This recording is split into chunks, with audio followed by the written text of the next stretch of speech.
Good morning, and thank you for joining us today for our latest webinar, AWP for Contractors, How to Be Successful with or Without Owner Support. So before we begin, we'll just go through a quick safety moment. This is just some very helpful information that you may often take for granted regarding having a first aid kit, either in your home or in your car or anywhere else you may need to have one at a quick and easy convenience. So the most important thing is just to make sure that you've got everything up to date inside of it. So that includes creams, medications, and then that also you've got all of your supplies like Band-Aids, gauze, scissors, masks, gloves, etc. And then you really want to make sure that everyone knows what's in it and where it's located. That way, if there is an emergency, everybody can quickly grab it and know how to use it. So don't take for granted that just because it's Band-Aids and whatnot that everybody will know what's in there. So there's often some other things that you need to walk through with your whole family or your friends or whoever you may live with, just to be sure everybody knows how to use it. And with that, let's take a look at today's agenda. So today we're going to discuss why should contractors implement AWP, the benefits and challenges for contractors, and then we'll take a look at the AWP journey, and then applying best practices to different contract types, and the data to support AWP. And lastly, we'll go over some quick takeaways, and we'll have a brief Q&A at the end with Andrew. So as a reminder, throughout the presentation, if you have questions, please submit those in the GoToWebinar questions panel, and we will try to get to as many as we can cover in the time allotted. So now let me introduce Andrew. Andrew Foy is the Director of AWP and Construction Excellence here at O3. He's had nearly 2 decades of industrial construction experience, has experience with establishing AWP programs for several large downstream clients, and he's implemented AWP on projects ranging from 100 million to several billion. He's also heavily involved with CII, serving as the co-chair of the Performance and Benchmarking Subcommittee and a member of the CBA leadership team. And now I'd like to share a little about who O3 is. O3 is a modern web-based platform that leverages AWP and agile best practices to disrupt the status quo for companies in industrial construction who want to improve productivity, safety, quality, and predictability. So with that, I'll turn it over to Andrew. Thanks again for joining us today, Andrew. Thank you very much, Tori. I appreciate the introduction. Hello, everybody, and welcome to today's webinar, where we're going to talk about succeeding in AWP with or without owner support. So for our first topic, we want to cover why should contractors implement AWP? Before we get started, I want to make a couple of very fundamental points. Firstly, owners should always be the key driver behind AWP's success. If the owner is supportive of AWP, the implementation process will be much smoother. If they aren't bought in, it gets a lot harder. So for some backup information on this, there's a reference there on your screen to a recent blog post that O3 put out, which talks about why owners need to own the AWP process.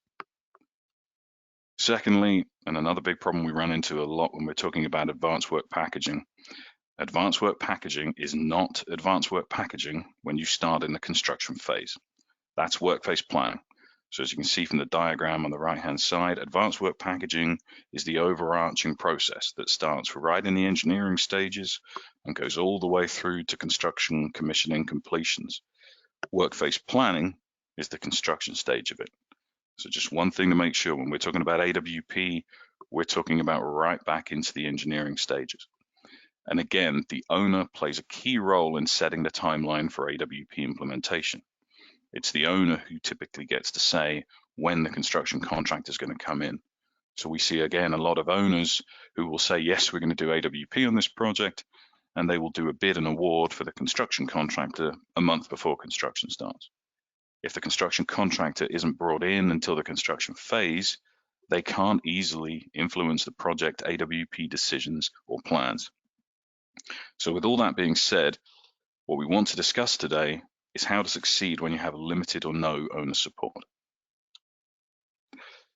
Also wanted to cover diminishing returns. So the impact of AWP diminishes depending on the timing of the implementation. Best practice will tell you to start at FEL2, or sometimes called the select phase, or at the latest to start during FEL3, which is also known as feed or define. The benefits that CII has talked about, the ones that always get trumpeted very, very loudly at all the conferences that you go to for AWP, they relate to full AWP implementation. The project, they say, can expect to see 25% reduction in manpower costs and a 10% reduction in TIC. Those can only be seen on projects where AWP is implemented early. So as you can see from the graph above, if you're implementing work packaging at the start of the construction phase, the available savings have dropped significantly, and they continue to drop precipitously throughout the early stages of the construction phase. Essentially, if you're implementing work packaging halfway through construction, your gains will be minimal. The other thing that this graph considers is the maturity of the organization implementing AWP. If this is your first time, it's not likely that you're going to get the full benefits of AWP. In that CII case study of 319, they talked about the various levels of maturity and the level of return that you can expect to see for those different levels. So this graph takes that and adds the timeline of implementation through it. So you can see the red line here is a company implementing AWP for the first time. Their return is going to be slightly lower than the green line, which is a company who does it regularly, isn't experts at it by any stage, but is in that midpoint of their maturity.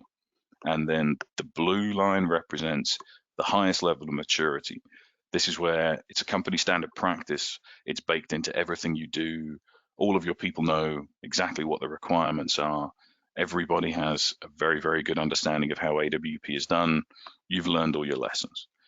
So we just want to be clear that the maturity and the timing both reflect on the ability to get the published returns for AWP. All that being said, does that mean it's not worth doing? So firstly, let's address some of the benefits to the contractors implementing AWP, even when you have no owner support. I'm only going to cover a few of the benefits today, but there are many benefits that AWP can provide. Firstly, owner accountability. I spent many years on the contractor side, and this was always a big issue for me. Hold the owner accountable for their performance. If they're late with materials, show them the impact.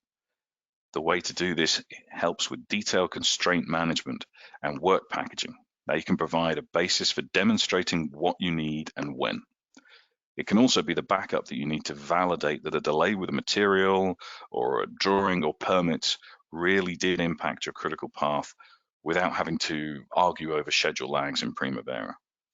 So for example, how many times have you had an argument with an owner where you're discussing whether something truly is an impact? Too many times when I was working for contractor companies, I heard it doesn't impact the critical path, or you should be able to work around it. You know, the magic fix that contractors have to do.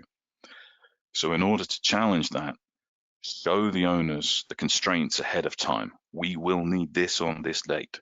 And here's all the things that are going to potentially hold us up. And of those, these ones are assigned to you, the owner. Show them those constraints ahead of time. Review them with them regularly. Make it part of your progress and update meetings. And when one of them is missed, they can't say they didn't know, and you can hold them accountable for that miss. Same applies to the EP contractor, the engineering and procurement contractor, if you are the construction contractor. Make the interfaces very clear. We need these drawings on this date. We need that material at this time. Make sure that everybody understands the deliverables that are needed and what they need to do to support your plan. And if they fail to deliver, show them the impact. If everybody's using the same information, then everybody has the same basis for understanding what the impact is going to be. Information management and owner involvement in the information. So one good example of this is backlog. So how many times has an owner told you that you need more manpower on site? Bring in an extra, 50 people. Having a well-planned backlog, where backlog is considered to be the number of constraint-free IWPs or hours that you have available in front of you. So you've got 5,000 hours of constraint-free work that you can go and do today, that constitutes your backlog. So having a well-planned backlog can provide solid evidence of the amount of work in front of you and the optimum crew size to handle it. If, for example, you've got 20 pipe fitters on a project and you've got enough work for those 20 pipe fitters for the next 2 weeks in constraint-free IWPs, and that's the critical part, there's no point agreeing to mobilize another 20 and rushing to get the work done in a week, hiring a bunch of people, and then in a week's time laying them all off. You can go back to the owner and say, here's what we have. Here's what we have available in front of us, and we don't have the rest of this because of these other constraints that we were just talking about. So this is the amount of work we have in front of us, and we have the appropriate amount of manpower to do it. Not just your histogram said you should have more people. Another issue is a lot of projects talk about having a one-team vision. That's something that will cover the owner and the contractor when they're executing the work. That's often something that comes up at the start of a project when everybody's still in the sort of warm and huggy phase of the project. That vision often falls apart when things start to get difficult on a project. Having clear, real-time information based on reliable data, which, and this is the key part, you can share with the owner, means that everybody is making decisions from the same reference point. Responses become data-driven rather than opinion-based or emotional. Instead of saying, you should be able to do this today, you told me last week you could do it, you can sit and look at the constraints, you can sit and look at the availability of the materials, the availability of the engineering information, how many RFIs are outstanding, what's stopping you from doing the work, and discuss that with the other stakeholders, the owner, the engineering contractor, so that when somebody's saying we need to do this next week, or we need to accelerate this, or we need to slow this down, everybody understands the impact of that. Another critical benefit, owner communication. So we talk a lot about what's referred to as status visualization, which, for those of you who aren't familiar, is a colorized version of the model that's used to represent information. It is one of the most powerful communication tools for the contractor, and it can be used both forward-looking in terms of planning and backwards-looking in terms of progress.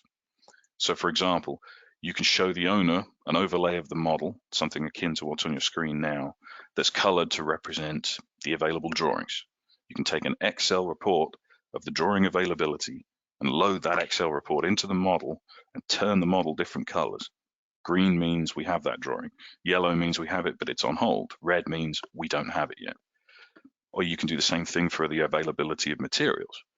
That way, when you're sitting in review meetings to discuss work in hand status, you can show a clear picture of what's available for execution. Using the model instead of pages and pages of reports presents the information in a much, much easier to understand way.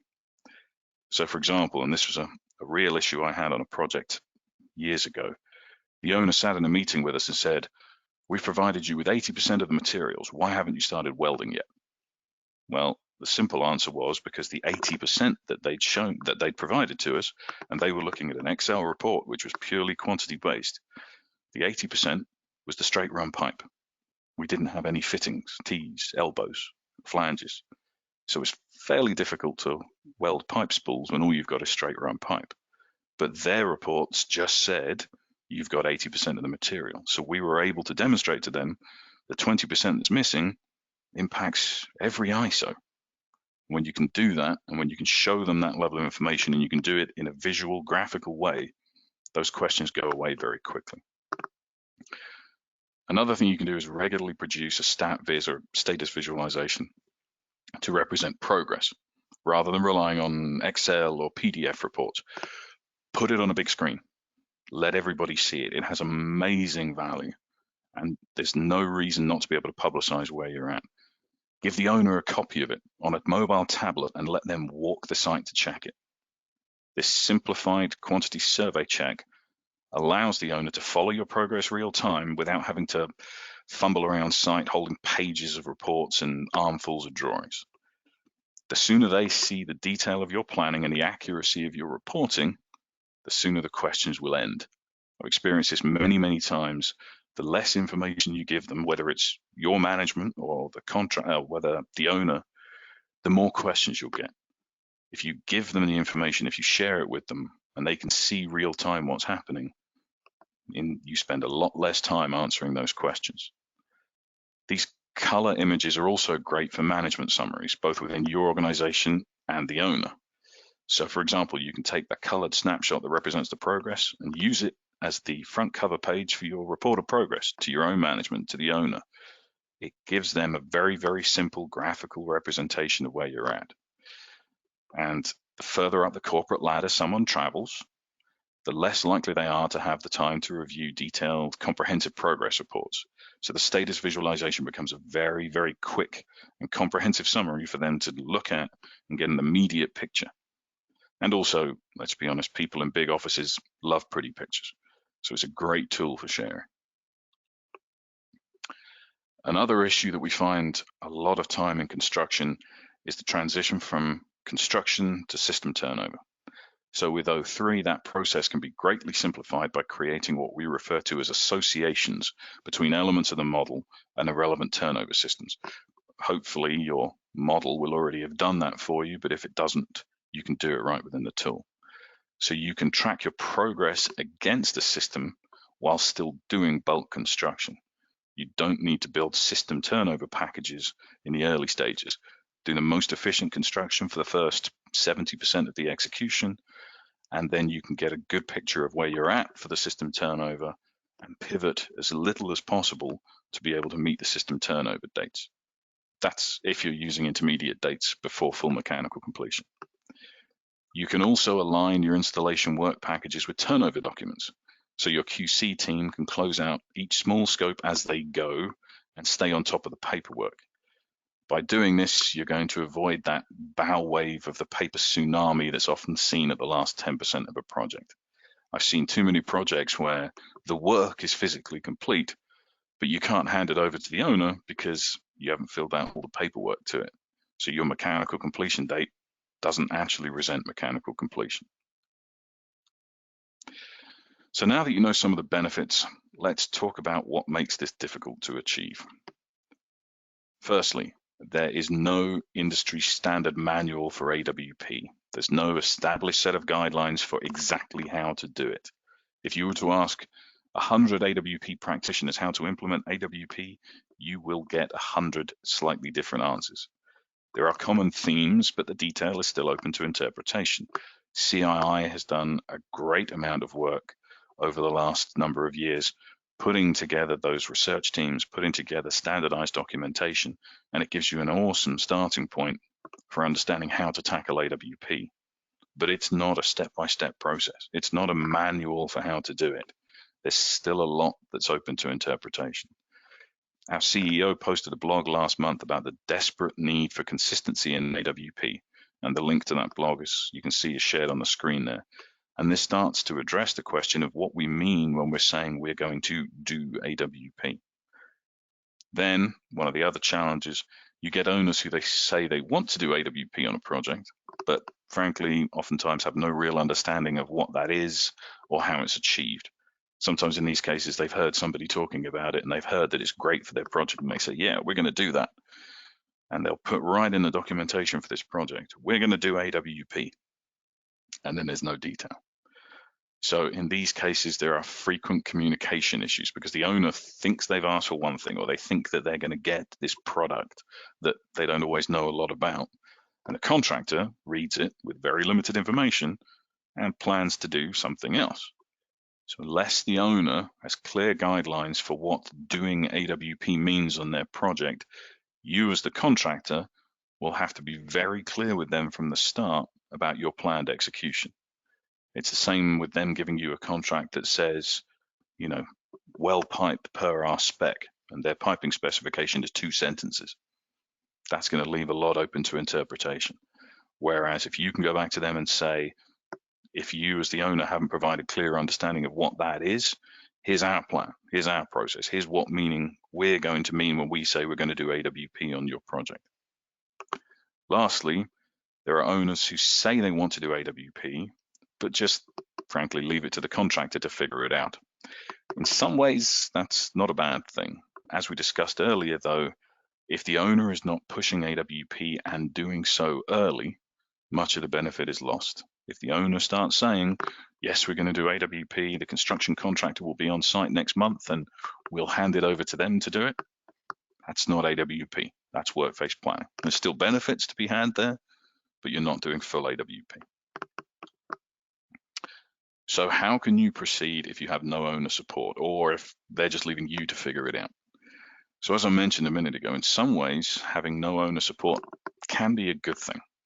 You can do what you want with your implementation instead of being governed by their requirements. You can work out what works for you and what doesn't. There will be some trial and error. Some things will not go perfectly the first time. You will make good decisions and you will make bad decisions. But if you're operating your own AWP program, you can tailor it to your experiences. You can solve your pain points and focus on the elements that are going to bring you the most value. So if, for example, your projects always struggle with one particular trade, say, for example, your pipe and steel are always brilliantly efficient, but your electrical execution leaves something to be desired, you can focus your planning efforts, first of all, just on electrical. And then once you've conquered that, you can move out and expand and start getting better with the planning for the pipe and the steel, which were the less big issue for you. You can learn your own lessons. Very important to consider AWP as a continuous improvement effort. Don't expect perfection the first time. You will not get it perfectly the first time. Be prepared to learn the lessons from your failures and correct them for the next project. And that's the big, big thing. Learn the lesson, make the tweak, change the way you're doing it, learn from your mistakes and correct it. Get better and better each time you go. And that's why that maturity scale kept going up, because those companies didn't get it right the first time. They just kept improving and improving. You can write your own procedure. Start with the CI best practice, so you aren't reinventing the wheel and you have a solid foundation. And it's little things like using the same words. A lot of times I've sat in meetings and people talk about we're using AWPs on this project, and oftentimes what they mean is IWPs, the installation work packages. So using the CI best practice will give you that foundation to make sure we're all speaking the same language, we're all saying the same words. Then once you've developed a system that's going to work for you, once you've started to test it out, and once you've started to develop that practice within your own organization, write it down. Put it on paper for everyone in the company to follow. And also keep it agile. Like we said earlier, this is going to be continuous improvement and lessons learned. So if you change something, if you find a better way to do it, update the procedure and reissue it. Then with all of that, finally, when you do work with owners who want to do AWP, you can show them you're already well down the path towards implementing it. It may not be exactly what they're asking for, but you can go to them and say, these are the projects we've done this on. Here's our plan, here's our procedure, here's our process. And you can do a gap analysis against what you're saying you're going to do and what they're asking for, so that they actually understand that this isn't the first time you're doing it. AWP is a journey. So something you'll hear a lot when talking about AWP is the idea that it's a journey. And as I've said already, you won't master it overnight. You will mature as an organization as you progress with AWP, and the associated benefits will improve with your maturity. You don't need to start by jumping into the deep end. For example, pick one aspect and conquer it. For some, that could be creating excellent CWPs that can act as scoping documents for your contractors. I've seen presentations at AWP conferences from contractors, from owner organizations whose only aspiration for starting AWP was just to write good CWPs, just to write good scoping documents, because that was their pain point from previous executions. For others, it can be detailed constraint management to make sure that you know you have everything you need to start work in the field and be able to execute it continuously. So if that's your particular pain point, if that's your greatest area of concern, you can focus on that constraint management.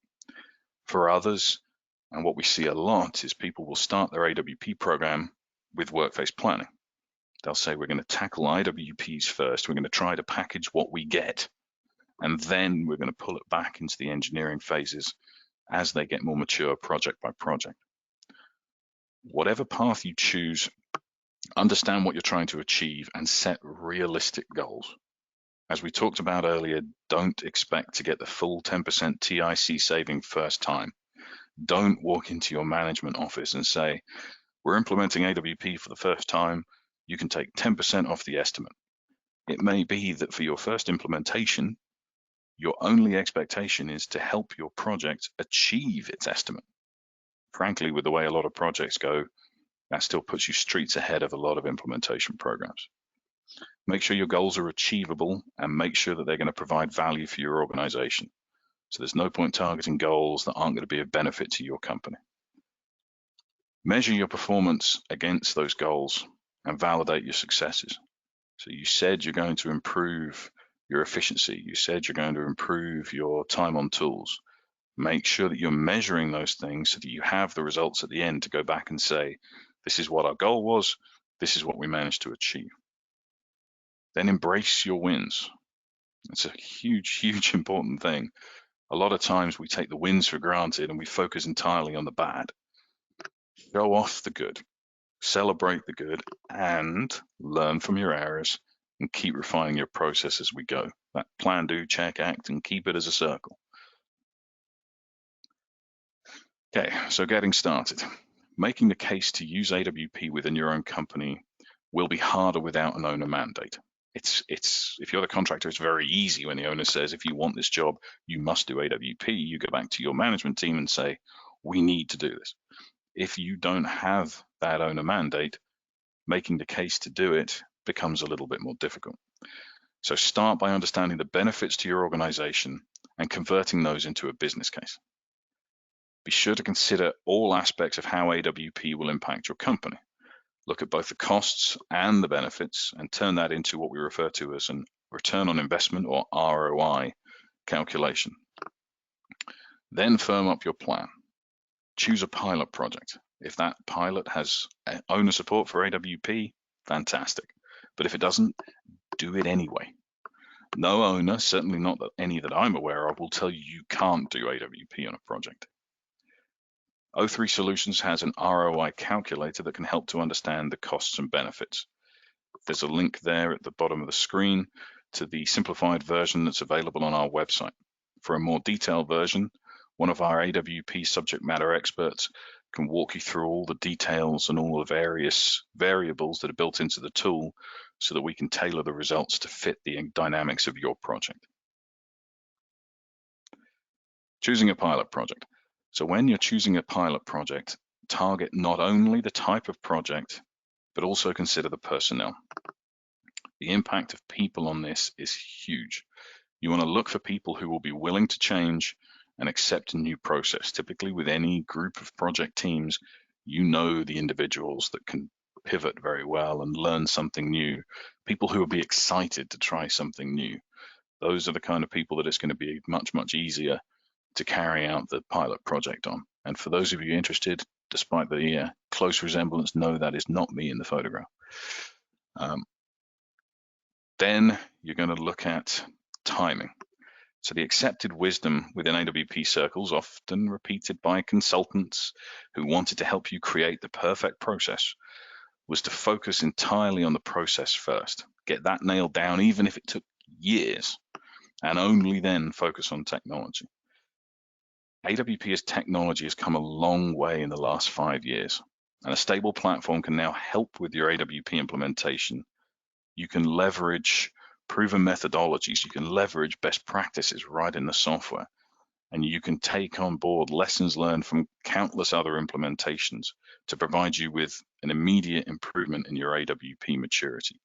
Other people have gone through this process, other people have learned the lessons, other people have had the benefits of that reinforced, and that's been baked into a tool like O3 to give you that stable platform where you're not starting from a blank piece of paper.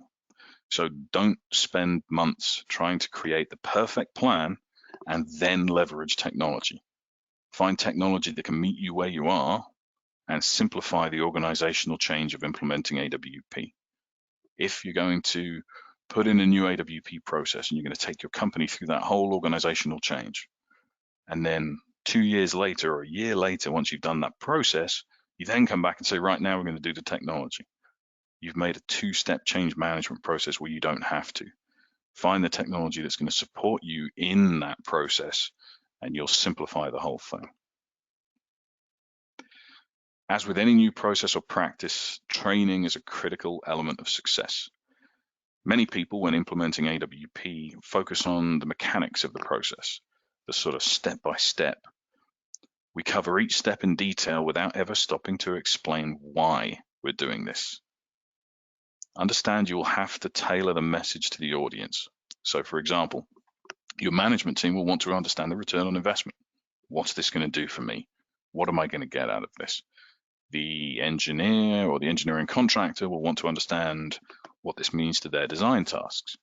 Anytime you first roll this out to engineers, you will expect, if it's the first time they've done AWP, a very deer in the headlights look. I've had roomfuls of engineers firing questions at me because they think I'm trying to trample on their existing way of doing things. You have to be able to explain to them and train them in the benefits of AWP and what it's going to be able to do for them. The construction manager as well, for example, anyone on the construction team will need to get used to being involved earlier. Construction people, construction managers, even on major projects, are used to being brought in at the last minute and told, here's a stack of drawings, go build. And I've sat with experienced construction managers, and you pull them back in right in the early engineering stages, FEL2, FEL3, select, define, whatever you call it, and say, right, here's a plot plan. How do we want to build this? And a lot of times they're shocked by the question. Nobody ever asks them. And once you get past that barrier and you can sit with them and say, well, do we want to put this in first or this in first? Very quickly, they start to understand the benefit of being involved so early, and you'll get a big, big uptick in involvement. And then by the time it gets to the construction phase, they own the plan, they own the process. So teach people the why first. Why are we doing this? Make sure they understand what it means to them, what the benefit is to them, what it means to the project as a whole. Then you can cover the mechanics of the how. So once you've created your business case, chosen a pilot project, and provided training for your teams, it's time to set your goals. Compare your performance on the AWP project to historical performance on non-AWP projects. Assess the areas that you were targeting in your plan. If your plan was to start AWP implementation with constraint management, you can look at your time on tools to see if you're getting better results with AWP. If your plan was to create installation work packages to help execute your work more efficiently, check your installation rates. By that, I mean hours per lineal foot of pipe, hours per ton of steel, cable pulling, etc., etc. Check that against previous projects. It's the only way you're going to get a true metric. And you can look at it to say, here's where we were before we were doing AWP. Now that we've implemented AWP, here are the results. Just make sure, as I said earlier, the things you're checking align with your goals. If you're not targeting to improve your constraint management, it may not be necessary to check your time on tools because that's not an area that you're looking for. Or if you're only focusing on doing planning for installation work packages for the electrical crew, not much point measuring your improvement on piping because you haven't implemented AWP for that. Once you start seeing the results, share them with the team. Share them with your company management. Share them with the owner company, even if they're not the ones prompting AWP in the first place. One thing to remember is that AWP or Workface planning, the construction phase, can improve your project performance in other areas, such as safety and quality, as a result of better planning. So even if that isn't a target for your company, you can assess those areas against previous project performance to see what impact AWP is having. You're always going to run into the correlation without causation issue where you can say, did AWP actually improve the safety performance? But if you consistently see better results on your AWP projects than you historically have without, you can definitely point to it as a trend. Contracting types. So not all projects are executed the same way. Does the contract type matter when it comes to AWP? We often hear that, for example, AWP is not needed for lump sum projects. That depends entirely on your perspective. For contractors, the value case can be different than it is for the owners. For example, if you're performing the work on a lump sum basis, the value is in improved performance and reduction of cost, leading to improved profit. So that's where something like the ROI calculator comes in. The impact for lump sum is always get in, get done, get gone. And if you can improve the efficiency of your execution, chances are you're going to be able to achieve the work with fewer man hours and do it quicker. And for any lump sum contract, that's the ultimate result. Get in, get it done quicker, get it done safer, and get done and leave the site. If you're performing the work on a T&M basis, the value prospect changes again. The value may not be immediate and financial unless you've got some sort of performance bonus. But by demonstrating the value of planning to the owner organization, by showing them that you are being a good steward of their money, not just wasting hours, having people wandering around the site looking for materials, for example, if you can show them that you're being efficient and operating very well, you're going to increase the likelihood of further work, which is then the benefit to your company. AWP can be a valuable tool on all contract types. Just make sure you understand the influence of those contract types on what your goals are going to be. Properly executed AWP relies on data from a number of different sources. So how can AWP work if the owner isn't leading from the front? Best case scenario, you have an excellent data-rich model with all of the necessary attributes.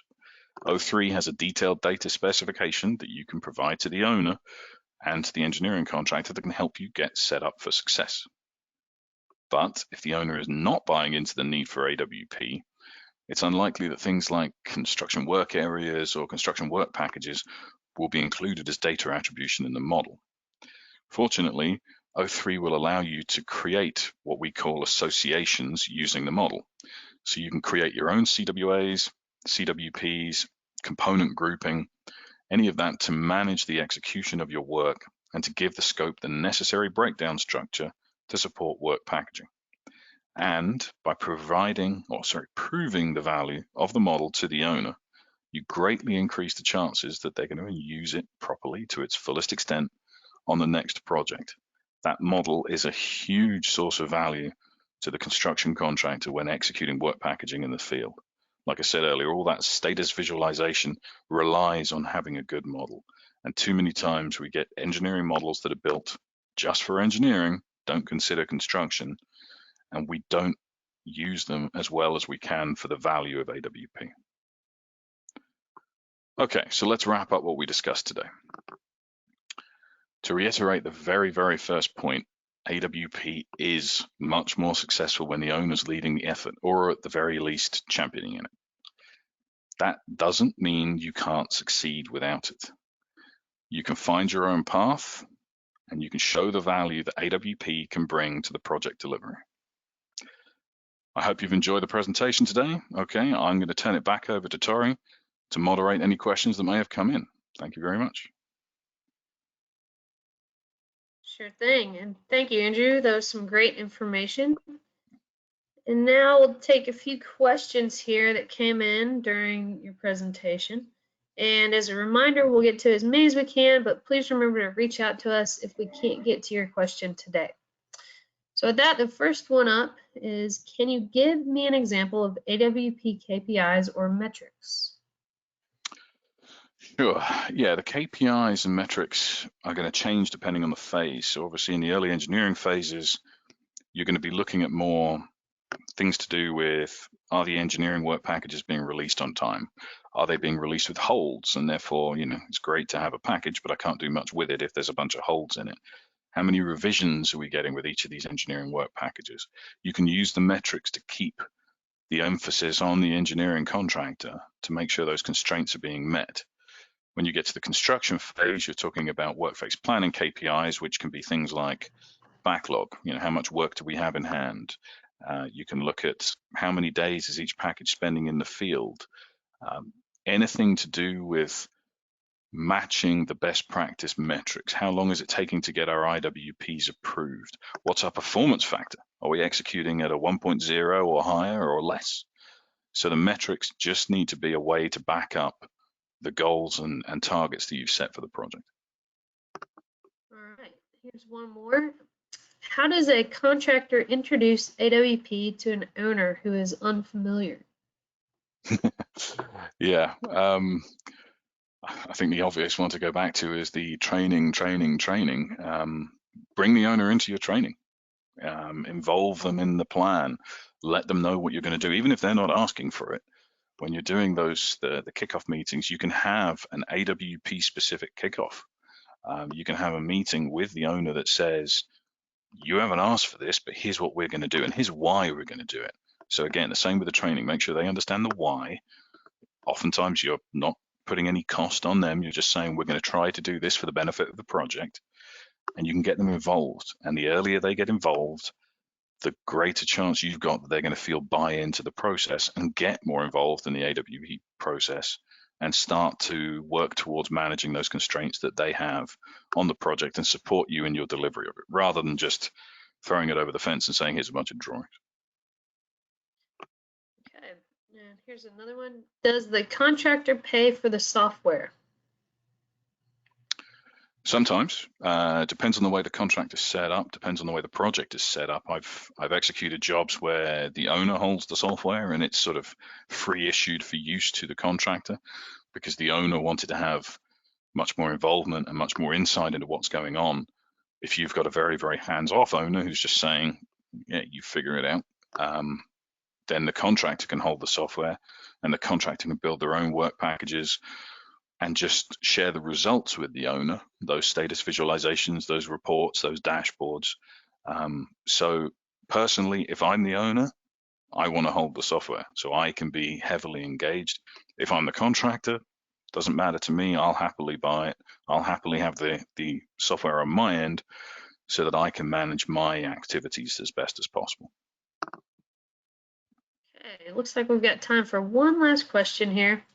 And in your experience, what has been the most successful type of pilot project to get started? Best thing for a pilot project is less to do with the type and more to do with the length. If you're using a multi-billion-dollar 5-year, 6-year-long project as a pilot project, you're not going to learn those lessons for a long time. So the best case scenario for a pilot project is one where you can get involved, learn the lessons that you need to learn, start getting the results back, seeing the improvements, so that you've got good information to share within your organization to be able to roll those forward into future projects.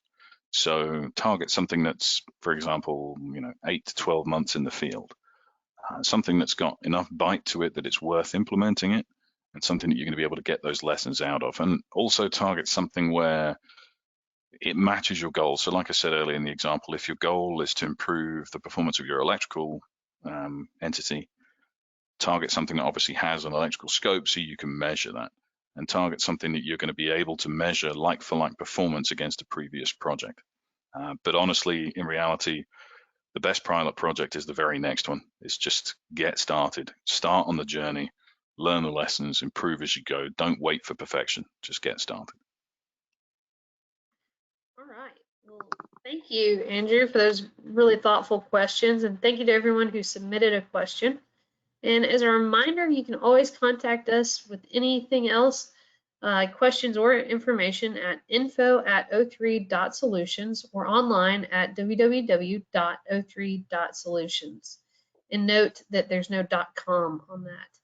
And we appreciate everyone's time today. And thank you again for attending, and please be on the lookout for next month's webinar on our website. And thanks again to Andrew for his wonderful presentation. Thank you all. Take care.